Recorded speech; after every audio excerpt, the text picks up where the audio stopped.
Welcome back, 3D students. In this video, we're going to try to put a gem either here or here on our sword. So let's just look at this for a second. You can do another couple of things with this area here. Like you could grab these vertices. Remember, I'm drawing a box like this because I'm trying to get them on both sides, all right? So we can pull that down like that and make that look different if you like that look better. I put a gem here. I think I'm going to make this kind of bigger. So let's grab these vertices and pull that up like that. And I think I like that because I like the way that echoes that. That's cool. But I also want to pull this middle part down. And to do that, I need to sort of pull the whole grip down. So to select all the polygons on the grip, let's switch to polygon mode and select this end polygon, and we have a selection group here. If you see right here, the selection rollout, and under there we have grow. So I'm going to use grow to help me select all the polygons that make up the grip, and then I'm going to pull that whole thing down like that.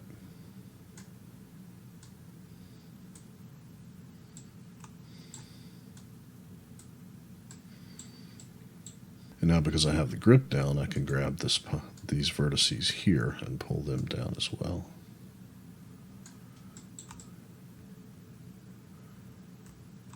Okay, so now we can put a gem right there. The gem is going to be a piece of geometry unto itself, and we're going to have to get out of poly or sub-object mode. We're going to go to the top level by clicking Edit Poly here. Or we can click here to turn the button off. Either way. But what we need to do is create a new object. So I'm going to go to the Create tab, and I'm going to start with a geosphere. I'm going to show you a couple of different ways to do this. If we create a geosphere here, and you can see that I've been messing with this already, this hemisphere button cuts it in half. And that's going to make it, flat like a gem. And depending on how many segments we give it, we can get different looks as well. If we uncheck smooth, it will look like a faceted gem. You can also play with the different type of geodesic dome base here. Icosa, that looks pretty good. You need to play with the different number of segments here. And you're just going to get a different look each time. So that's one way you can create that type of gem. Another thing you can do is you can return to the Create tab here and select this drop-down list and select Extended Primitives. And under here we have this thing called a Gengon. So if you click that one and create one of those, you can see you end up something like that. Now I know that doesn't look like much, but if we go to the Modify tab and play with its settings, give it more sides, we can give it some fillet here. Let's see what that does.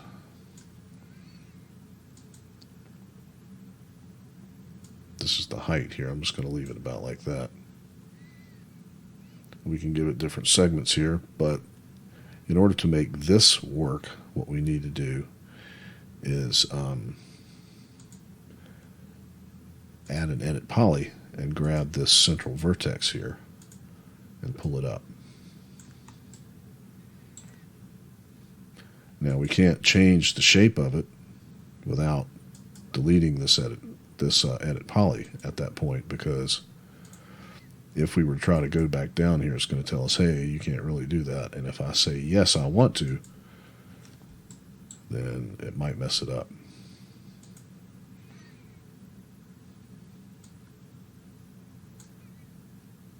So you can get some different looks that way as well.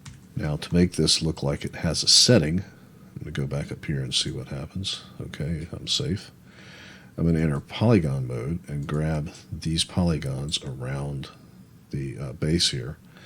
I'm going to click one and double click on the next one, and then I'm going to extrude those using our extrude tools, using the local normal extrusion method.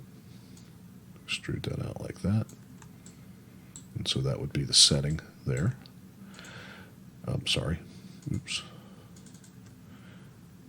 To do this one, what we would do is we would delete these bottom polygons, but have to exit polygon mode and select this one and add an edit poly.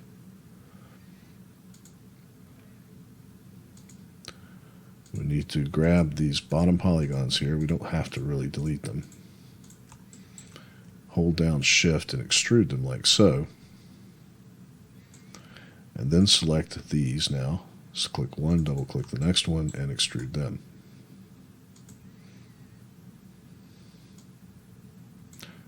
And we need to change that to local normal.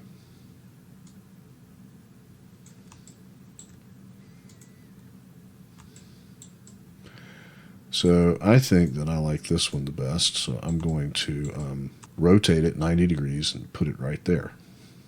I need to get my rotate tool, but rotating it exactly 90 degrees is a little difficult. You can see the numbers there, right?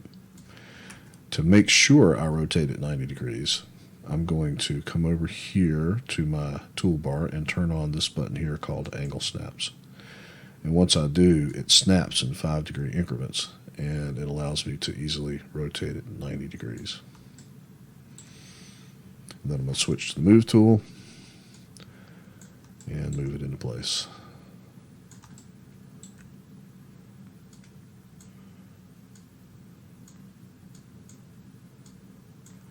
Now it's difficult to line it up in the perspective view. I'm going to delete this one. I could use my front view by pushing F on the keyboard and centering it that way. I'm going to rotate it a little bit, but I'm going to turn off angle snaps because I want to rotate it so that that is facing up like that. And then I can check in my left view by pushing L on the keyboard to make sure that it is on the face right there like that. Now it sticks out a little too much, so I think that I'm going to scale it down a little bit. And I might also scale it down a little bit that way, just in the x-axis, and put it on the face. Now I want another one on the other side. Well, let's check it in the front view. Yep, that looks pretty good. I want another one on the other side. So to make another one that is facing the opposite direction, I can come to my toolbar and use the mirror tool. This menu pops up, and then I'm going to click Copy and click OK. And that allows me to do that. And now we have a gem on our sword. Now, of course, if you look at our reference, there's all different shapes of gems here, but I think I showed you how you can do that with either the N-gon or the geosphere. So you can make a gem and put it on your sword. So now in the next upcoming videos, we're going to have to talk about materials and rendering and lighting and smoothing. We're going to probably start off by talking about smoothing in the next video, and I'll see you then.